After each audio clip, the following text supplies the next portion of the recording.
ಎಲ್ರಿಗೂ ನಮಸ್ಕಾರ. ಶ್ರೀ ಗುರು ರಾಘವೇಂದ್ರ ಮೋಟಿವೇಶನಲ್ ಚಾನೆಲ್ಗೆ ಸ್ವಾಗತ ಹಾಗೂ ಸುಸ್ವಾಗತ. ಇವತ್ತಿನ ಈ ವಿಡಿಯೋದಲ್ಲಿ ಜ್ಯೇಷ್ಠ ಹುಣ್ಣಿಮೆ, ಈ ಹುಣ್ಣಿಮೆಯನ್ನು ಕಾರ ಹುಣ್ಣಿಮೆ ಅಂತ ಕೂಡ ಕರೀತಾರೆ. ಈ ಹುಣ್ಣಿಮೆ ಈ ವರ್ಷ ಯಾವ ದಿನಾಂಕದಂದು ಬಂದಿದೆ, ಯಾವ ಸಮಯದಲ್ಲಿ ಪೂಜೆಯನ್ನು ಮಾಡಬೇಕು, ಹುಣ್ಣಿಮೆ ತಿಥಿ ಯಾವಾಗ ಆರಂಭವಾಗಿ ಯಾವಾಗ ಅಂತ್ಯಗೊಳ್ಳುತ್ತೆ, ಹಾಗೆ ಈ ಹುಣ್ಣಿಮೆಯ ವಿಶೇಷತೆ ಏನು ಎನ್ನುವುದನ್ನು ಕೂಡ ಇವತ್ತಿನ ಈ ವಿಡಿಯೋದಲ್ಲಿ ತಿಳಿಸಿಕೊಡ್ತಾ ಇದ್ದೀನಿ.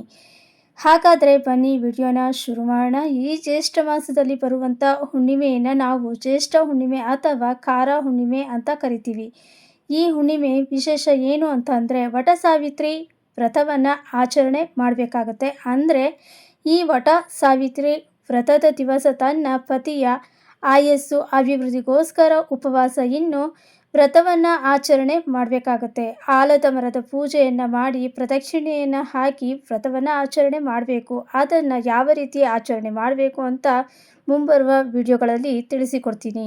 ಇನ್ನು ಇವಾಗ ಜ್ಯೇಷ್ಠ ಹುಣ್ಣಿಮೆ ಯಾವತ್ತು ಬಂದಿದೆ, ಹಾಗೆ ಯಾವ ಸಮಯದಲ್ಲಿ ಪೂಜೆ ಮಾಡಬೇಕು ಅಂತ ತಿಳ್ಕೊಳ್ಳೋಣ. ಜ್ಯೇಷ್ಠ ಹುಣ್ಣಿಮೆ ಅಥವಾ ಕಾರ ಹುಣ್ಣಿಮೆ ಈ ವರ್ಷ ಅಂದರೆ 2026ನೇ ಇಸ್ವಿಯಲ್ಲಿ ಜೂನ್ 29ನೇ ತಾರೀಕು ಸೋಮವಾರದ ದಿವಸ ಬಂದಿದೆ. ಇವಾಗ ಹುಣ್ಣಿಮೆ ತಿಥಿ ಯಾವಾಗ ಆರಂಭವಾಗಿ ಯಾವಾಗ ಅಂತ್ಯಗೊಳ್ಳುತ್ತೆ ಅಂತ ತಿಳ್ಕೊಳ್ಳೋಣ. ಹುಣ್ಣಿಮೆ ತಿಥಿ ಆರಂಭವಾಗುವಂಥದ್ದು ಜೂನ್ 29ನೇ ತಾರೀಕು ಸೋಮವಾರದ ದಿವಸ ಬೆಳಗಿನ ಜಾವ 3:06 ಆರಂಭವಾಗಿ ಜೂನ್ 30ನೇ ತಾರೀಕು ಮಂಗಳವಾರದ ದಿವಸ ಬೆಳಗಿನ ಜಾವ 5:26 ಹುಣ್ಣಿಮೆ ತಿಥಿ ಅಂತ್ಯವಾಗ್ತಾ ಇದೆ. ಇಲ್ಲಿ ಹೆಚ್ಚಿನ ಪ್ರಮಾಣದ ಹಾಗೆ ಸೂರ್ಯ ಉದಯ ಆಗುವಂಥ ತಿಥಿ ಕೂಡ ಜೂನ್ 29ನೇ ತಾರೀಕು ಸೋಮವಾರದ ದಿವಸ ಬಂದಿರೋದ್ರಿಂದ ನಾವು ಹುಣ್ಣಿಮೆಯನ್ನು ಜೂನ್ 29ನೇ ತಾರೀಕು ಸೋಮವಾರದ ದಿವಸನೇ ಆಚರಣೆ ಮಾಡಬೇಕಾಗಿದೆ. ಇನ್ನು ಹುಣ್ಣಿಮೆಯ ದಿವಸ ನಾವು ಚಂದ್ರನಿಗೆ ಆರ್ಘ್ಯವನ್ನು ಕೊಡೋದು ಬಹಳನೇ ವಿಶೇಷ. ಹಾಗಾಗಿ ಚಂದ್ರೋದಯ ಯಾವ ಸಮಯಕ್ಕೆ ಆಗುತ್ತೆ ಅಂತ ಕೇಳೋದಾದರೆ ಜೂನ್ 29ನೇ ತಾರೀಕು ಸೋಮವಾರದ ದಿವಸ ಸಂಜೆ 6:34 ಚಂದ್ರೋದಯ ಆಗುತ್ತೆ. ಆ ಸಮಯದಲ್ಲಿ ನೀವು ಚಂದ್ರನಿಗೆ ಆರ್ಘ್ಯವನ್ನು ಕೊಡ್ಬೋದು. ಇನ್ನು ಯಾವ ಸಮಯದಲ್ಲಿ ಪೂಜೆಯನ್ನು ಮಾಡಬೇಕು ಅಂತ ಕೇಳೋದಾದರೆ ಬೆಳಿಗ್ಗೆಯಿಂದ ಸಂಜೆಯವರೆಗೂ ಪೂರ್ತಿಯಾಗಿ ನಿಮಗೆ ಹುಣ್ಣಿಮೆ ತಿಥಿ ಆವತ್ತಿನ ದಿವಸ ಇರುತ್ತೆ. ಹಾಗಾಗಿ ಬೆಳಗ್ಗೆನೇ ನೀವು ಬ್ರಾಹ್ಮಿ ಮುಹೂರ್ತದಲ್ಲಿ ಕೂಡ ಪೂಜೆ ಮಾಡ್ಬೋದು. ಅಂದರೆ ಸೂರ್ಯ ಉದಯ ಆಗೋದಕ್ಕಿಂತ ಮುಂಚೆನೂ ಕೂಡ ನೀವು ಪೂಜೆಯನ್ನು ಮಾಡ್ಬೋದು. ಅಥವಾ ಸಂಜೆ ಸೂರ್ಯ ಮುಳುಗಿದ ನಂತರ ಗೋಧೂಳಿ ಸಮಯದಲ್ಲಿ ಅಂದರೆ 5:30ರಿಂದ 7:30 ಸಮಯದಲ್ಲಿ ಕೂಡ ನೀವು ಪೂಜೆ ಮಾಡ್ಬೋದು. ಈ ಎರಡೂ ಸಮಯದಲ್ಲಿ ಆಗಲಿಲ್ಲ ಅಂತಂದರೆ ರಾಹುಕಾಲ ಬಿಟ್ಟು ಬೇರೆ ಯಾವುದೇ ಸಮಯದಲ್ಲಿ ಜೂನ್ 29ನೇ ತಾರೀಕು ಸೋಮವಾರದ ದಿವಸ ನೀವು ಪೂಜೆ ಮಾಡ್ಬೋದಾಗಿರುತ್ತೆ. ಯಾಕಂದರೆ ಇಡೀ ದಿನ ನಿಮಗೆ ಹುಣ್ಣಿಮೆ ತಿಥಿ ಇದೆ. ಇನ್ನು ವಟ ಸಾವಿತ್ರಿ ವ್ರತವನ್ನು ಆಚರಣೆ ಮಾಡೋದು ಬೆಳಿಗ್ಗೆನೇ ಎದ್ದು ಸ್ನಾನ ಮಾಡಿ ಮನೆಯನ್ನೆಲ್ಲ ಸ್ವಚ್ಛಗೊಳಿಸಿ ದೇವರ ಮನೆಯಲ್ಲಿ ನಿಮ್ಮ ಮನೆ ದೇವರು ಹಾಗೆ ಇಷ್ಟದ ದೇವರ ಪೂಜೆಯನ್ನು ನೆರವೇರಿಸಿ ನಿಮ್ಮ ಮನೆ ಹತ್ರ ಇರುವಂಥ ಆಲದ ಮರಕ್ಕೆ ಹೋಗಿ ಆಲದ ಮರಕ್ಕೆ ಸ್ವಲ್ಪ ನೀರು ಹಾಕಿ ಅರಿಶಿಣ ಕುಂಕುಮವನ್ನು ಕೊಟ್ಟು ಆನಂತರ ದೀಪವನ್ನು ಹಚ್ಚಿ ಫಲತಾಂಬೂಲವನ್ನು ಕೊಟ್ಟು ಆ ಮರಕ್ಕೆ 9 ಸುತ್ತು ದಾರವನ್ನು ಸುತ್ತಬೇಕು. ಹಾಗೆ ವ್ರತ ಆರಂಭ ಮಾಡೋದಕ್ಕಿಂತ ಮುಂಚೆ ಸಂಕಲ್ಪವನ್ನು ಮಾಡಿಕೊಂಡು ಆವತ್ತಿನ ದಿವಸ ಉಪವಾಸವನ್ನು ಕೂಡ ನೀವು ಇರ್ಬೋದು.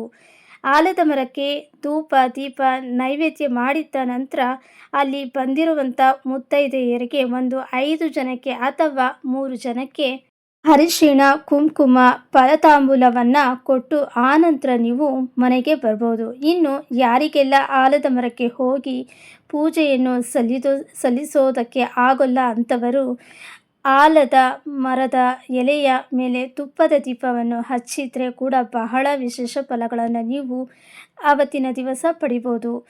ಆ ಅಪವೃತ್ತಿಗೆ ಬಲಿಯಾದಂಥ ಸತ್ಯವಾನನ್ನು ಬದುಕಿಸಿಕೊಳ್ಳೋದಕ್ಕೆ ಸಾವಿತ್ರಿ ಮಾಡಿದಂಥ ವ್ರತ ಆಗಿರೋದ್ರಿಂದ ಈ ವ್ರತವನ್ನು ನಾವು ಈ ಕಲಿಯುಗದಲ್ಲಿ ಆಚರಣೆ ಮಾಡಿದರೆ ನಮ್ಮ ಪತಿಯ ಆಯುಸ್ಸು ವೃದ್ಧಿ ಆಗುತ್ತೆ ಅನ್ನೋ ಕಾರಣಕ್ಕೋಸ್ಕರ ಈ ಜ್ಯೇಷ್ಠ ಮಾಸದ ಹುಣ್ಣಿಮೆ ದಿವಸ ವಟ ಸಾವಿತ್ರಿ ವ್ರತವನ್ನು ಆಚರಣೆ ಮಾಡಬೇಕಾಗತ್ತೆ. ವಟ ಅಥವಾ ವಟ ವೃಕ್ಷ ಅಂತಂದರೆ ಅದು ಆಲದ ವೃಕ್ಷ. ಹಾಗಾಗಿ ಆಲದ ಮರದ ಪೂಜೆಯನ್ನು ಮಾಡಬೇಕು. ಆಲದ ಮರದ ಕೆಳಗಡೆನೇ ಸತ್ಯವಾನನ ಸಾವಿತ್ರಿ ಯಮನಿಂದ ಪಾರು ಮಾಡಿದಳು ಅಂತ ನಂಬಿಕೆ ಇದೆ. ಹಾಗಾಗಿ ಇನ್ನು ಹುಣ್ಣಿಮೆ ಪೂಜೆಯನ್ನು ನೀವು ಸರಳವಾಗಿ ಮನೆಯಲ್ಲಿ ಯಾವ ರೀತಿ ಮಾಡ್ತೀರೋ ಅದೇ ರೀತಿ ಮಾಡ್ಬೋದು. ವಿಶೇಷವಾಗಿ ಏನು ಪೂಜೆ ಮಾಡುವಂಥ ಅಗತ್ಯ ಇಲ್ಲ. ಇನ್ನು ವಟ ಸಾವಿತ್ರಿ ವ್ರತವನ್ನು ವಿಧಿ ಪ್ರಕಾರವಾಗಿ ಯಾವ ರೀತಿ ಆಚರಣೆ ಮಾಡಬೇಕು ಅಂತ ಮುಂಬರುವ ವಿಡಿಯೋನಲ್ಲಿ ತಿಳಿಸಿಕೊಡ್ತೀನಿ. ನೋಡಿದ್ರಲ್ಲ ಸ್ನೇಹಿತರೆ, ಇವತ್ತಿನ ಈ ವಿಡಿಯೋದಿಂದ ಜ್ಯೇಷ್ಠ ಹುಣ್ಣಿಮೆ ಅಥವಾ ಕಾರ ಹುಣ್ಣಿಮೆ ಈ ವರ್ಷ ಯಾವ ದಿನಾಂಕದಂದು ಬಂದಿದೆ, ಯಾವ ಸಮಯದಲ್ಲಿ ಪೂಜೆಯನ್ನು ಮಾಡಬೇಕು, ಹುಣ್ಣಿಮೆ ತಿಥಿ ಯಾವಾಗ ಆರಂಭವಾಗಿ ಯಾವಾಗ ಅಂತ್ಯಗೊಳ್ಳುತ್ತೆ, ಹಾಗೆ ಈ ಹುಣ್ಣಿಮೆ ವಿಶೇಷತೆ ಏನು ಅನ್ನೋದೆಲ್ಲವನ್ನು ಕೂಡ ಇವತ್ತಿನ ಈ ವಿಡಿಯೋದಲ್ಲಿ ನಿಮಗೆಲ್ಲರಿಗೂ ತಿಳಿಸಿಕೊಟ್ಟಿದ್ದೀನಿ. ಇವತ್ತಿನ ಈ ವಿಡಿಯೋ ನಿಮಗೆಲ್ರಿಗೂ ಇಷ್ಟ ಆಗಿದೆ, ಉಪಯೋಗ ಆಗಿದೆ ಅಂತ ಭಾವಿಸ್ತೀನಿ.